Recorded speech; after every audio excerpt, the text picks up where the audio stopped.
Y estamos, yo diría, con una de las personas con más buscadas, en el mejor sentido del término, en Ecuador y en buena parte de América Latina. Todo el mundo habla de él, de Leonidas Iza, fue candidato presidencial en el Ecuador con un buen número de votos, líder, sobre todo líder político, líder movimiento indígena en el Ecuador. Así que Leonidas Iza, bienvenido por estar aquí en los micrófonos de la pizarra.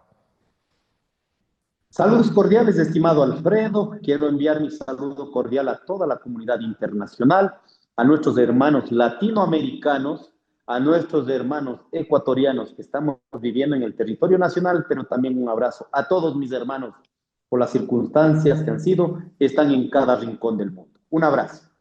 Gracias, Leonida. Y voy directo a preguntarte por algo que es lo que más me llama la atención después del resultado electoral, ya todo el mundo le conoce. ¿Tienes claridad que estás ante una gran responsabilidad histórica, que tu posición, la posición de tu espacio puede condicionar históricamente el devenir del Ecuador en los próximos tiempos, en esta relación que hay entre elecciones, política y democracia? Estoy absolutamente consciente del momento histórico que está viviendo el Ecuador, por las cuales cada vocería, cada paso nunca ha sido para dejar en duda a los ecuatorianos.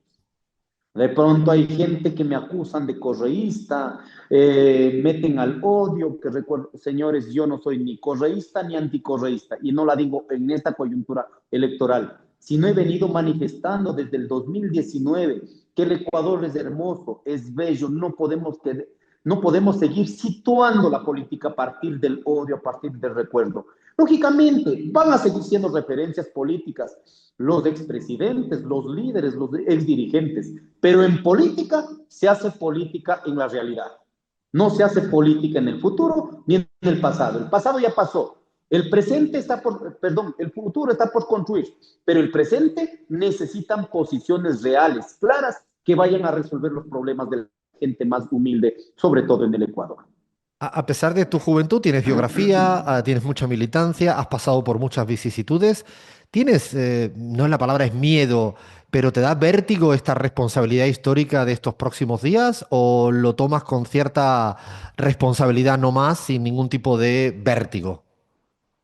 No me da miedo ni me da vértigo, sé que el resultado que sea, en la posición política que sea de la gente, voy a tener una posición firme, consecuente, templado y frío. Entonces uno no está para cálculos políticos en este tiempo, sino está para hacer lo que corresponde en este momento histórico. Es una responsabilidad, por eso lo he dicho, pisado los pies sobre la madre tierra, sobre la Pachamama, que la sabiduría de mis viejos y mis viejas, la sabiduría de los abuelos, abuelas, la memoria de los 6.000 años como civilización y la vida de toda nuestra Viayala nos conceda la sabiduría para en este momento tan delicado el narcotráfico, el crimen organizado, la inseguridad, la crisis económica, el rompimiento de la constitución, un proceso de implacable de violar los derechos de las mujeres, persecución a los diferentes líderes políticos, enfrentamiento, sea esto los insumos suficientes para decir, ok, esta es la posición firme, consecuente que necesitamos los pueblos oprimidos en el Ecuador para en este caso, siendo pobres, no acabar creyendo a una derecha fascista que nos indignan.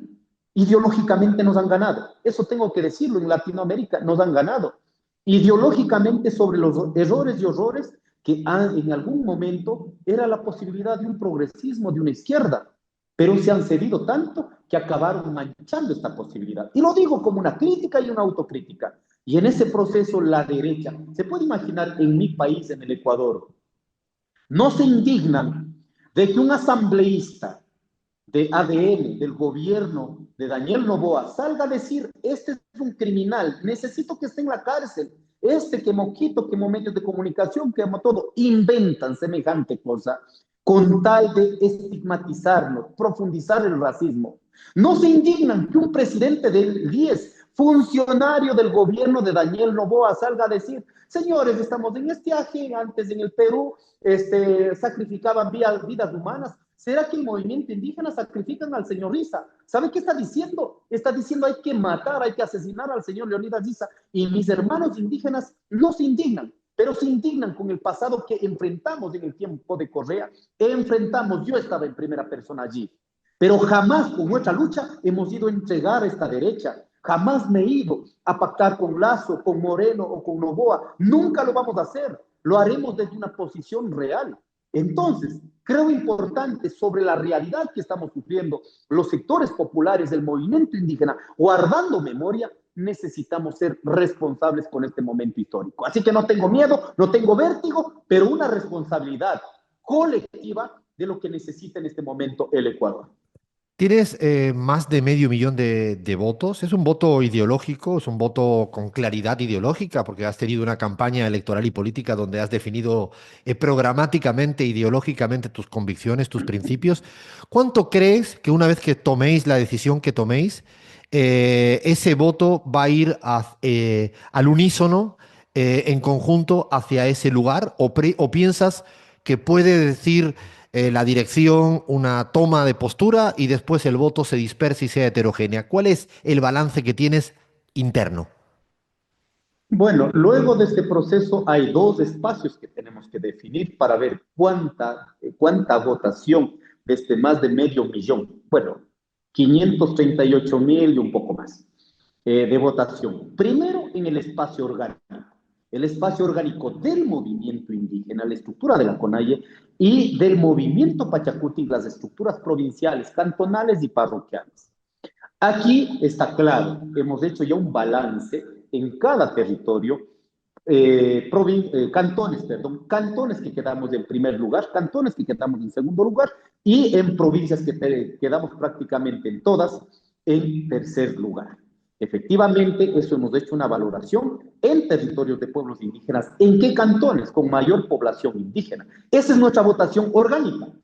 Pero también hemos hecho este segundo espacio un análisis fuera de las estructuras del movimiento indígena, que es una población con criterios ideológicos, políticos, académicos, clase media, que de alguna manera hemos sensibilizado con nuestra propuesta, que no ha sido demagogia, no ha sido el odio, te caigo porque eres tal cosa, no, con altura, poniendo datos reales, no nos hemos inventado. Allí hay un gran espacio también para definir. Entonces, en el primer espacio, hay compañeros indígenas que no creyeron en la propuesta de nosotros, del movimiento Pachacuti, ya se fueron por las dos líneas, cualquiera de las dos líneas, pero la preocupante es que ya se fueron con Daniel Noboa, orgánicamente. O sea, Esos perdona, votos no Leonidas, vamos a ¿te recuperar. refieres que son votos que ya votaron a Noboa en primera vuelta y Así por es, lo tanto ya no ya no son... recuperamos. Ya no es cuantificable, ya no entran en nuestras estadísticas. Los compañeros están en este momento intentando incidir, diciendo que, oiga, la vía orgánica, listo, la vía orgánica, decidimos los que creemos en el proyecto del movimiento Pachacuti y que humildemente me permitieron encabezar en esta vez a la presidencia con la compañera Katrusca Molina. Los compañeros que ya trabajaron, eso ya no entra en mi radar, ya no entra en mi análisis, respetamos en esa democracia liberal tomar una posición individual, pero para la decisión que vamos a tomar el 7, para todo eso va a haber un filtrado. Compañeros, ustedes funcionarios del gobierno, listo, les respetamos, es su derecho de ser funcionarios públicos, pero que trabajaron por el presidente de la derecha, rayando el fascismo, ustedes no tienen problema de indignación, no tienen problema de dignidad, listo, les respetamos, pero asimismo respétenos a los que tenemos dignidad, a los que tenemos memoria, a los que queremos construir otro país diferente. Ese va a ser de esta manera. Seguramente los debates que hemos tenido en estos días ha sido muy intenso. Van a seguir siendo intensos en el movimiento Pachacuti porque entendemos que también las decisiones orgánicas, las decisiones colectivas, no es que dice el dirigente y todo el mundo estamos de acuerdo, no. Todos nuestros criterios sometemos a una discusión colectiva. Y en el segundo bloque, de la misma manera, pero un poco más relajado, más ampliado, lógicamente que no tenemos que estar con una presión de un límite, de una estructura, lo que sea. En ese proceso creo que vamos a lograr cualificar, decidir colectivamente cualquiera que sea esta decisión, pero también solicitando que mi voz no va a ser anclado únicamente a nuestras estructuras organizativas, sino mi voz va a estar anclado a sectores que, no siendo del movimiento indígena, creyeron en nuestra propuesta. Una pregunta, Leonidas, porque seguramente conoces el territorio mejor que nadie, sobre todo en la Sierra Central del Ecuador. En estos días post primera vuelta, ¿has detectado que el gobierno, el aparato estatal de Noboa está intentando comprar votos en un sentido de dar dádivas, dar promesas que hasta ahora no había sido? ¿Has detectado algún movimiento sísmico, si me lo permites? No solo en esta segunda vuelta, sino desde la primera vuelta, antes de la primera vuelta, la utilización de recursos de todos los ecuatorianos para garantizar al candidato, al presidente candidato y al Estado candidato. Esto hay que dejar claro, porque han utilizado la infraestructura del Estado, incidencia en el Consejo Nacional Electoral, incidencia en el sistema judicial, incidencia en la Asamblea Nacional, como ahora mismo. Imagínate, en una coyuntura electoral, listo, vamos a traer las fuerzas especiales extranjeras. Ni siquiera son fuerzas armadas extranjeras. Cuidado porque piensan que van a venir norteamericanos al Ecuador. No, lo que han hecho, lo que ha hecho Norteamérica en el mundo es contratar mercenarios de guerra, lógicamente hacer una tutela, llamémosle así, y poner en los países en el mundo. Yo creo que cuando están hablando de fuerzas especiales, no están hablando de las fuerzas armadas de Norteamérica, sino están hablando de estas fuerzas especiales que no son fuerzas regulares. Entonces, ahora mismo que pongan en la estructura de la Asamblea Nacional para que digan, oigan, no ven, por eso no apoyan, porque están de acuerdo con el narcotráfico, es una maquinaria maquiavélica que utilizan los poderes del Estado. Pero además de eso, vamos a lo concreto. Han utilizado más de 84,000 jóvenes, supuestamente los bonos, para la lucha contra el calentamiento global, que no tiene ni pies ni cabeza, no sabemos ni qué hicieron, pero utilizaron más de 96 millones de dólares en este proceso. Entrega de cocinas de inducción, que en su pasado político era rechazado. Cuidado, oiga, las cocinas de inducción que todo el cuento que hicieron. No, pero ahora sirve como un baratillo de mercado. ¿Para qué? Para comprar votos o también los 5 millones de dólares para tapar su inoperancia en las redes sociales con plata de los ecuatorianos, o que en este momento están lanzando estos famosos bonos de la vivienda, o los bonos para que accedan las compañeras mujeres. ¿Cuántos de ellos han cumplido?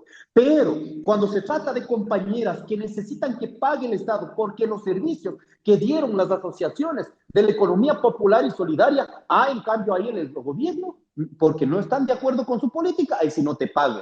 Si ven el manejo, entonces ha utilizado la infraestructura del Estado, recursos económicos de los ecuatorianos, pero además de eso, ha utilizado la institucionalidad, rompiendo la constitución, el código de la democracia, violentando a la señora vicepresidenta, sus derechos políticos, pero también violencia de género. Todo ese escenario en este momento sigue replicando y me lamenta mucho que hermanos indígenas que ahora utilizando la Secretaría del Pueblo con recursos del pueblo intenten seguir dividiendo nuestras estructuras organizativas, a las cuales digo, cojan lo que tengan que coger porque finalmente es recurso de los ecuatorianos, pero el día de la votación el voto es secreto y tiene que ser conscientemente que cambie este estadio político del ahora. Has dicho, para ir terminando, en las últimas entrevistas que te he podido escuchar, que hay una segunda vuelta donde hay una socialdemocracia liderada por Luisa González y un neoliberalismo de una ultraderecha liderada por Noboa. Evidentemente tú tenías otras ideas y te pregunto hacia adelante, ¿qué crees que es lo menos malo entre lo uno y lo otro? Entendiendo que tú tienes otra propuesta, te presentaste, tienes un número de votos muy significativo en un momento muy polarizado, porque casi se insertó la segunda vuelta en la primera. Eso ha sido parte de lo que ha ocurrido. ¿Qué crees que es lo menos malo entre esa socialdemocracia que tú consideras que representa Luisa González y ese neoliberalismo de ultraderecha vinculado con Trump, con Elon Musk a nivel global?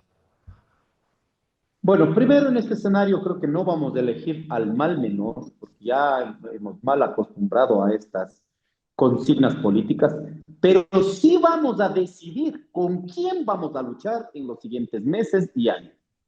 Con las políticas del neoliberalismo que encarnan en Daniel Noboa, que han hecho en este momento de la Constitución un trapo viejo, que han roto los derechos de los ecuatorianos, no hay derecho a la consulta previa libre informada, han criminalizado, han sentenciado el día de ayer 9 compañeros de la provincia de Bolívar, sentenciados por defender la vida, el territorio, el agua, 154 compañeros criminalizados en Palo Quemado, Las Pampas, 6 proyectos mineros que empezarán a operar desde el 2025, una política fascista sostenida en la Asamblea Nacional y en funcionarios del Estado. Seguramente vendrán por mi vida, vendrán por mi libertad.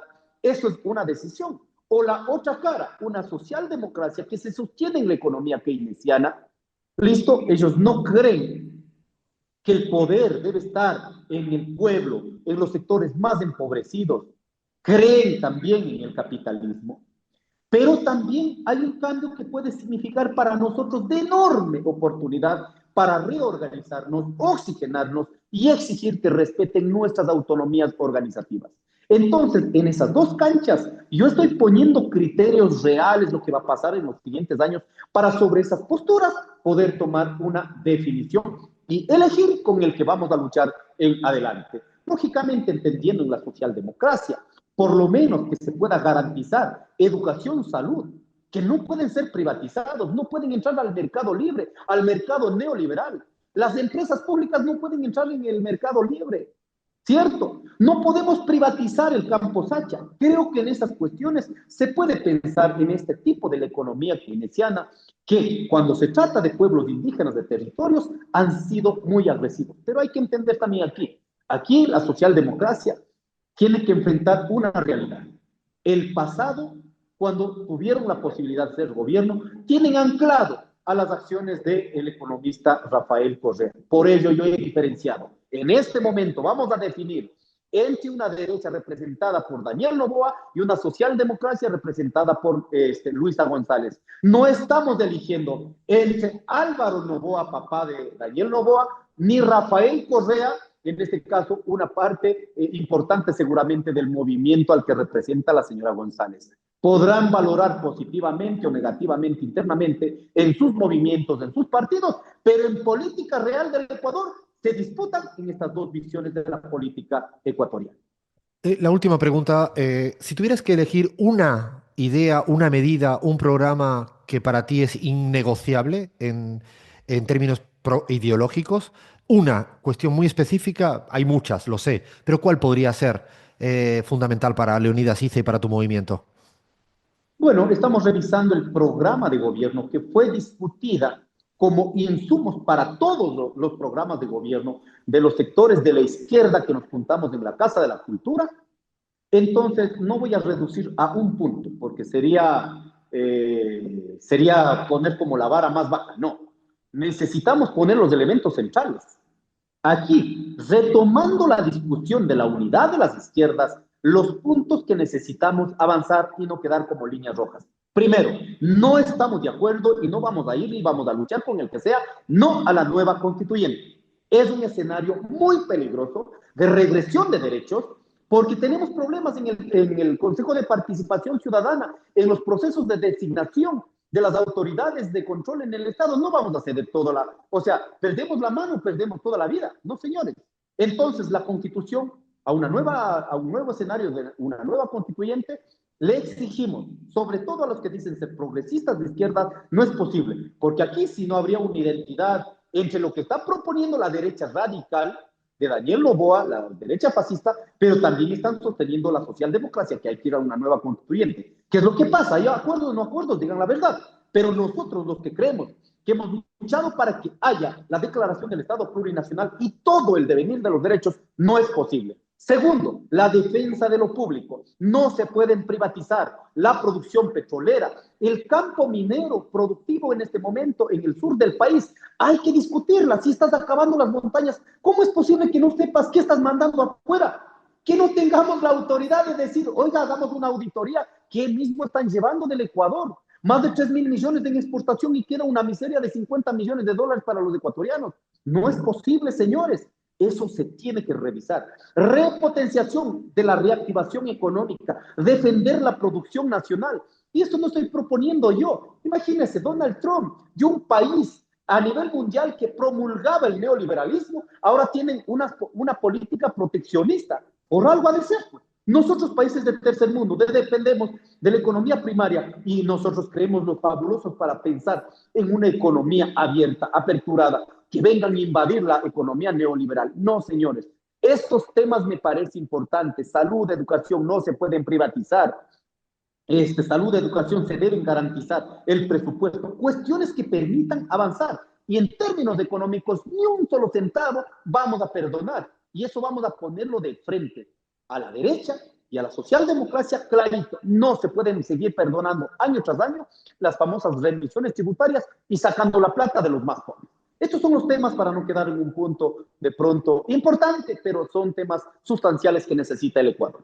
Y ahora sí, para terminar, te pido una palabra por cada palabra que te digo de manera muy rápida. El Ecuador.